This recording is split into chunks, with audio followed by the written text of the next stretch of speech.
What is up, team? Welcome back to the Redstone Rapid Reaction Podcast. I'm Pat Kane. I'm going to give you guys a quick preview of St. John's next game Wednesday night against Creighton at Creighton. St. John's, of course, coming off an atrocious offensive performance, looking to get back in the winning column in an absolutely horrid place to try to do that. Creighton's a very good home team, a very good team overall, who have perhaps played underneath their level so far to this point this year, but not anyone that St. John's could afford to take lightly, and I'm sure they're not.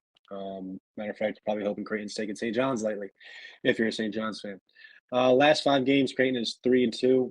Their only 2 losses were on the road at tough places to win at Xavier, at Connecticut.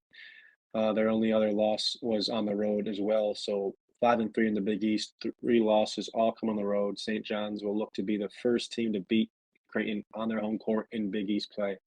Obviously, not going to be easy to do. St. John's 2-3 over the last 5 games. The last game, we know the dismal offense performance failed to score 50 points against Villanova on our home court, killing any momentum we may have had after a 2-game streak.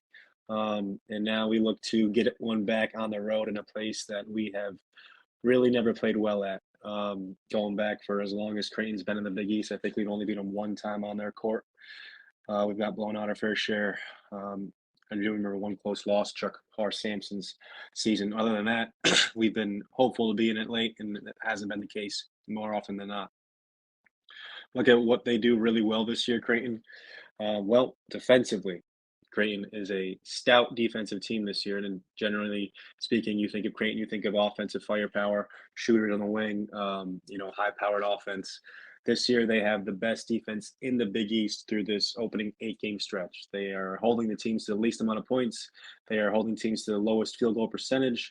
They are allowing them the least amount of free throw attempts per game from their opponents, and they average the most blocks per game. So they are very hard to score inside against. Kalkbrenners are really good interior presence, can block shots, can clog up the paint. Kaluma is a good athlete. Their guards are quick as hell, and McDermott has kind of changed up his approach with this team. Not your typical, 6 or 7 shooters deep. They got a few guys who can really knock it down. Other guys can really play make, get in the paint. They got some athletic defenders, and they're taking advantage of that style play. And they're a dangerous team. They, like I said, maybe underperformed a little bit to their preseason expectations, but a team who is certainly respected nationwide, has good rankings in the net, and is a team I'd hate to see if I was a 1 or 2 seed. See a 7, 8, 9, 10 seed Creighton team. That's for sure. But you can see what they do really well. We're going to have to, see if we can uh, combat that by scoring inside. If it's anything like we saw against Villanova, we won't be finishing well. If we're forced to take shots from perimeter, we'll hope to have better luck than we did against Villanova. Pinzone and Store, Pinzone was 0 for 6, I believe, over 3 from 3. Store hit that one in the second half. We're going to need to see some more shots go in from them and David Jones, especially on the perimeter. Let's take a look at Creighton's player stats through the Big East play so far. Very balanced scoring from their top 3 guys. They really only play 5 guys mega minutes. All 5 starters get over 30 minutes. They have King off the bench, who's a big body, and Farabello, who's a shooter, getting minimal minutes off the bench. But Farabello is quite the shooter. Got to keep your eye on him. And King played well in Kalkbrenner's absence earlier this season, so not somebody we can afford to, not pay attention to either. Looking at some things on here, of course, Baylor is not without shooters just because they're not your typical hot shooting team. They still have capable guys. Shireman, especially, is the one I'm worried about. Stretch 4, kind of physical 3, kind of. He's just a really good player. Can pass, can shoot, can play make, can get on the boards and help defensively. He is, more in line with what you think of with Creighton, forwards in the past. Can really shoot it, can really play in the pick and roll, dribble handoff, pick and pop game. Some guy that, if we're not paying particularly close attention to, could really have a big game against us. Then they got a bunch of other guys. Alexander, their off guard, he's playing really well in Big East play, shooting it over 40% from 3. We know Nemhard's quick as hell, can get in the paint and make plays.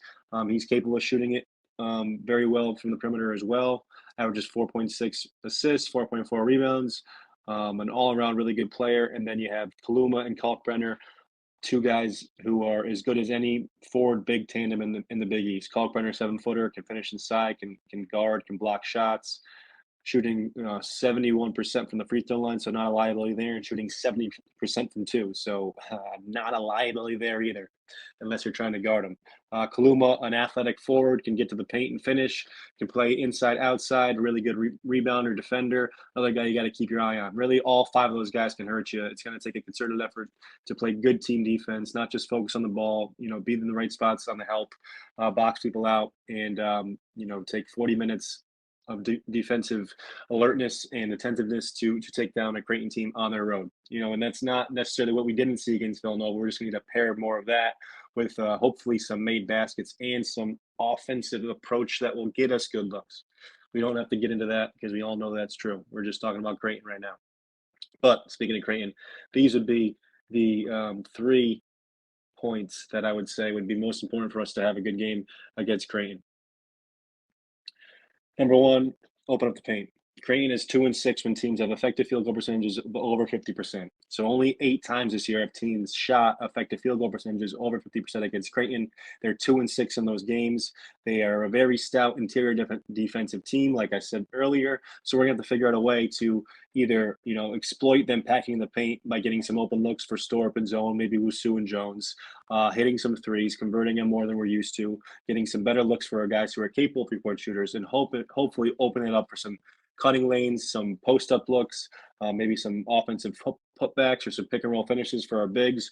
We know we want to get sorting on the ball. We got to get them in position to score. We got to get some also get some other guys going towards the basket for finishes they're capable of making. Not fadeaways to the corner on the baseline, not against two guys in traffic, but going up strong off 2 feet against one guy with a chance to make it or a chance to get fouled.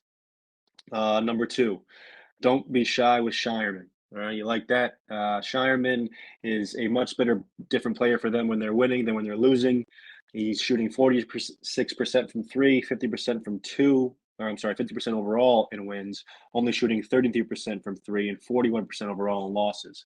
So a big difference there. We got to be around him, know where he's at all times, make sure we're not giving him any space, follow him up definitely on offensive rebound opportunities, make sure he's not sneaking out for spot ups. Stay tagged and be alert because Shireman has shown when he's playing well, they're hard to beat.